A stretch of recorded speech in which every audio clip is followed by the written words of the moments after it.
Cheers, ay. So, naaalala niyo pa ba yung story niya?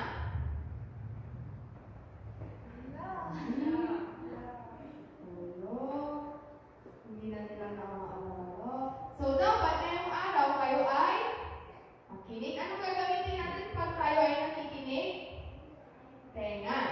Tapos, ang ating mga eyes. Oh, English. Eyes daw. Tapos, kapag tinanong teacher, doon lang tayo magsalita.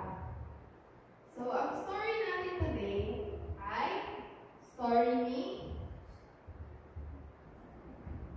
Adam and ni Eva. So, sinong familiar na sa story na to? Lagi na itong may story ng mga teachers na. Kung nakikinig kayo na, may mga familiar na. So, mag-uumpisa ang kwento.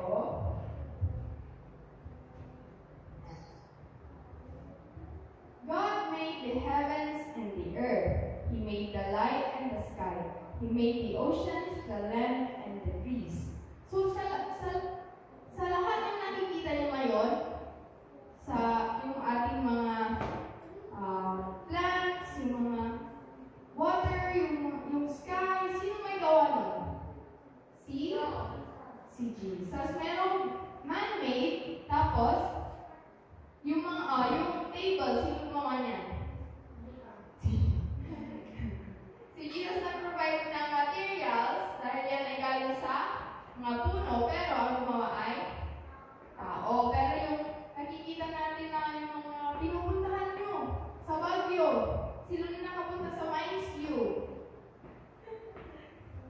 Oh, yun yung ginawa ni Jesus. Sino pupunta lagi ng beach? Mga nag-LU. Grabe. Gawa yun ni Jesus. So then God filled the sea and sky with life. There were animals and plants of every kind.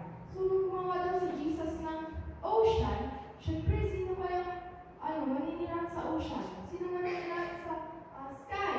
Sino maninirahan dito sa land? Sa ocean, ano yung mga animals na nakikita natin? Isda. Ano pa? Tiger. May tiger ba sa ocean? Tiger shark? Wala sa land. Sa sky. Ano yung nakikita yung animal sa sky? Ibon. Anong tunog ng ibon? Sa land naman. Anong favorite animal niyo sa land? Camel daw. Grabe, camel. Ano pa? Panis, camel. Ano pa? Dito namang side. Horse. Dito, ocean. Anong favorite animal niyo sa ocean? Pusit. Siguro mahilig kayo sa adobong pusit. Ano? Okay. So then God made a man. He named the man Adam. God showed Adam the animals, and Adam named them. But Adam was lonely, so God made him a woman named Eve. So nung si God daw, ginawa na si Adam, ano ang na-feel ni Adam kapag mag-isa? Anong na-feel niyo pag mag-isa kayo? Nalulungkot. Ano pa? Lonely, di ba? Gusto niyo na may kasama. So si God, nung nakita niya si Adam na malungkot, na lonely, binigyan niya ng kasama. Yun si Eva. The Lord placed Adam and Eve in a lush garden. God said, "Take care of every living thing. In the garden were animals and birds. They grew beautiful flowers and trees. The trees were heavy with ripe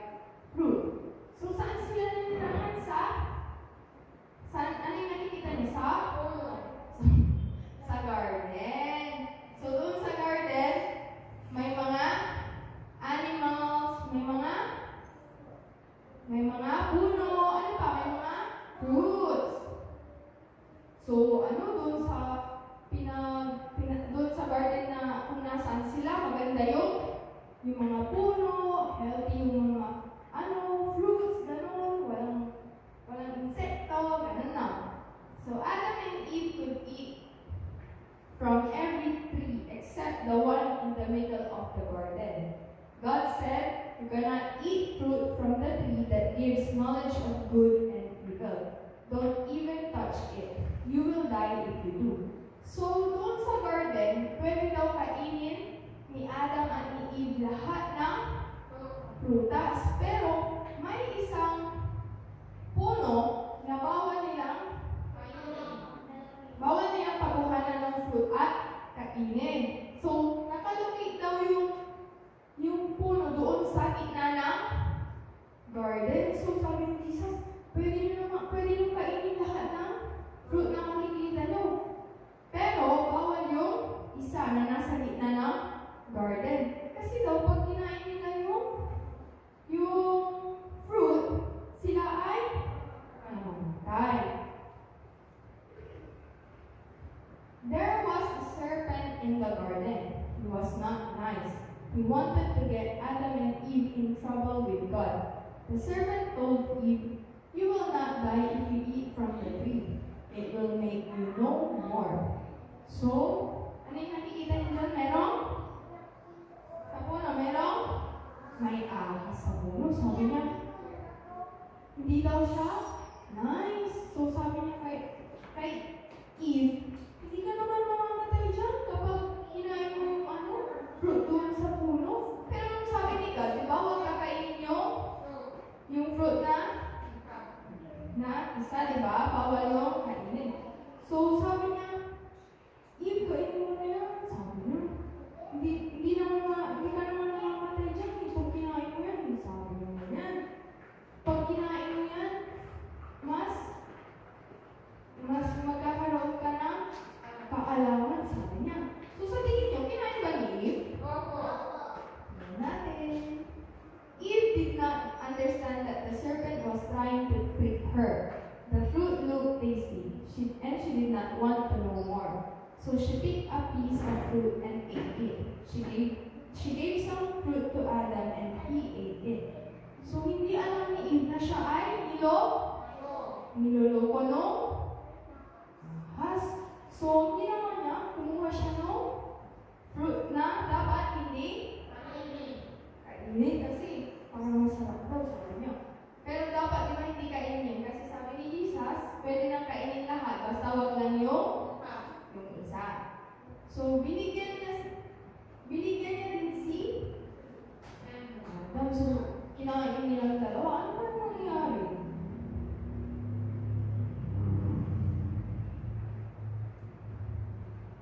Suddenly, they noticed things that they had not seen before. Adam and Eve saw that they were naked. Then they heard God walking in the garden. Adam and Eve tried to hide, but God found them right away. So, pagkatapos daw nilang kainin yung fruit na pinagbabawal, sila ay yung pagkatapos ng kainin yun, may mga nalaman sila na hindi pa nila nakita before. So, yung kinain nila yun, nagkaroon sila ng kaalaman. Nakita nila na yung isa na wala silang damit. So, narinig nila si God na naglalakad papunta sa garden. Nag-try silang magtago, pero nahanap sila. Kahit saan sila magtago, mahanap sila ni Jesus. So God said, "You did not obey me. You must leave my garden. Now you must work hard for your food."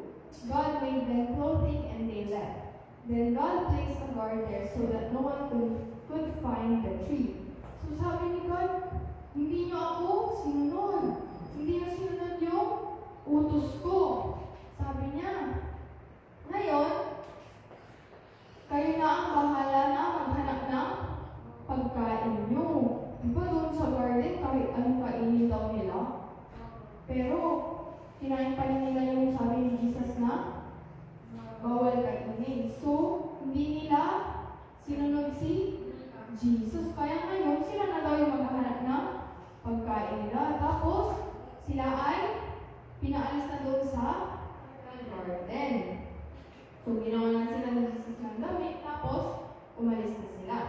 Si Jesus nag-place siya ng guard doon sa garden para wala nang makahanap ng tree na yun.